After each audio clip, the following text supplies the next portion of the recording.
ভ্রমণের সাথে tourist guide কথাটি ওতপ্রোতভাবে জড়িত। দীঘা, মন্দারমণি, তাজপুর সহ পর্যটন ক্ষেত্রে সরকারি প্রশিক্ষণপ্রাপ্ত ট্যুরিস্ট গাইড আসতে চলেছে। পশ্চিমবঙ্গ সরকারের তরফ থেকে সরকারিভাবে প্রশিক্ষণ দেওয়া হয়েছে ট্যুরিস্ট গাইড হিসেবে। দীঘা, মন্দারমণি সহ বিভিন্ন পর্যটন এলাকায় এইসব ট্যুরিস্ট গাইডরা পর্যটকদের এবার থেকে গাইড করবেন। ট্যুরিস্ট গাইড পর্যটনের একটি অবিচ্ছেদ্য অংশ এবং পর্যটকদের সঙ্গে প্রথম এবং সরাসরি যোগাযোগ হিসাবে কাজ করে, যার ফলে পর্যটন অভিজ্ঞতা বৃদ্ধিতে গুরুত্বপূর্ণ ভূমিকা পালন করে। আমরা প্রথম থেকে বলেছি, সারা ভারতবর্ষের মধ্যে বিভিন্ন স্টেটে যেগুলো আমাদের ঐতিহাসিক জায়গা এবং বিভিন্ন ধর্মীয় প্রতিষ্ঠান যেগুলি আছে, সেগুলো যেভাবে থাকে আমাদের এখানে নিউ দীঘা, ওল্ড দীঘা এবং আমাদের নাইকালি মন্দির এবং তাজপুর, মন্দারমণি। পর্যটকেরা একটি গন্তব্যের শিল্প, ইতিহাস এবং সংস্কৃতি সম্পর্কে বাস্তব তথ্য যোগাযোগের জন্য দায়ী এবং পর্যটকদের তাদের ভ্রমণের সময় একটি আনন্দদায়ক এবং সন্তোষজনক অভিজ্ঞতা প্রদান করে।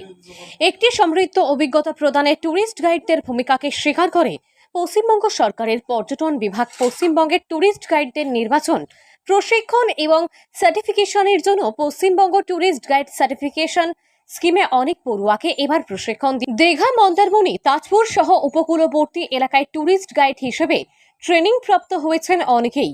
এবার থেকে তারাই পর্যটন এলাকা সহ উপকূলবর্তী এলাকার বিভিন্ন সৈকতে পর্যটকদের গাইড দেওয়ার জন্য নিয়োজিত। গভর্নমেন্ট অফ ওয়েস্ট বেঙ্গল থেকে একটা ট্যুরিস্ট গাইড হিসেবে প্রশিক্ষিত করা ট্রেনিং দেওয়া হয়েছিল।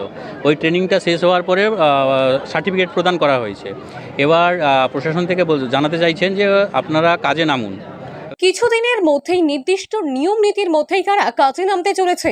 রামনগর 1 নম্বর ব্লকের পঞ্চায়েত সমিতির সভাপতি নিতাই চরণ স্যার বলেন, সরকারিভাবে ট্যুরিস্ট গাইডদের যারা ট্রেনিং নিয়েছেন তারাই শুধুমাত্র পর্যটকদের ট্যুরিস্ট গাইড রূপে কাজ করতে পারে। পর্যটন প্রকল্পটি নতুন ট্যুরিস্ট গাইডের দুটি বিভাগে বিভক্ত, যা নতুন আবেদনকারীদের জন্য প্রযোজ্য এবং একজন গাইড হিসেবে কমপক্ষে 3 বছরের অভিজ্ঞতা সম্পন্ন আবেদনকারীদের জন্য ভেটেরান্স বিদ্যমান ট্যুরিস্ট গাইডের জন্য প্রযোজ্য। প্রাক্তন বিভাগের জন্য আবেদনকারীদের বয়স কমপক্ষে 18 বছর হতে হবে এবং অবশ্যই করছে নিবন্ধনের তারিখে বা তার আগে কোনো রাজ্য সরকার, ভারত সরকারের কোনো স্বীকৃত বোর্ড দ্বারা পরিচালিত 10ম শ্রেণীর পরীক্ষা শেষ করতে হবে।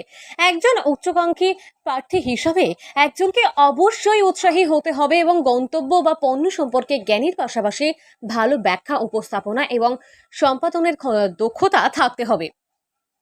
ট্যুরিস্ট গাইড ট্রেনিং প্রাপ্ত হয়ে কাজে ফেরার জন্য মুখিয়ে আছেন ট্যুরিস্ট গাইডরা। দীঘা সহ উপকূলবর্তী এলাকার বিভিন্ন পর্যটন এলাকায় পর্যটকদের কাছে এবার খুশির খবর, কাজে যোগ দিতে চলেছেন ট্যুরিস্ট গাইডরা। পূর্ব মেদিনীপুর জেলা দীঘা থেকে সৈকত শ্রীর রিপোর্ট, লোকাল 18 বাংলা।